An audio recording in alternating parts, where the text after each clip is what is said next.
சங்கீதம் 127 1வது வசனம், கர்த்தர் வீட்டை கட்டாராயில் அதை கட்டுகிறவர்களின் பிரயாசம் விருதா அப்படின்னு சொல்லியிருக்கிறது. வீடு அப்படின்னு பார்த்தா பில்டிங் அப்படிங்கிற அர்த்தம் கிடையாது, குடும்பத்தை கட்டுறது. நம்ம எவ்வளவுதான் கஷ்டப்பட்டு குடும்பத்திற்காக பாடுபட்டு உழைத்தாலும் அதனுடைய பிரயாசம் விருதாவாக தான் போகும். ஏன்னா கர்த்தர் அந்த காரியத்தை வாய்க்க செய்யணும், கர்த்தருடைய கிருபை அந்த காரியத்துல இருக்கணும். ஒரு சிலர் சொல்லுவாங்கல்ல, கஷ்டப்பட்டு உழைக்கிற அதனால பின் நாட்கள்ல உன் வாழ்க்கை நல்லா இருக்கும் அப்படின்னு.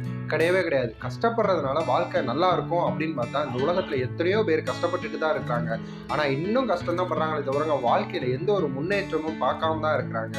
கர்த்தர் தான் அவங்க வாழ்க்கையில முன்னேற்றத்தை, நிறைவை, ஒரு விசாலத்தை ஏற்படுத்தி கொடுக்கிறவரா இருக்கிறார்.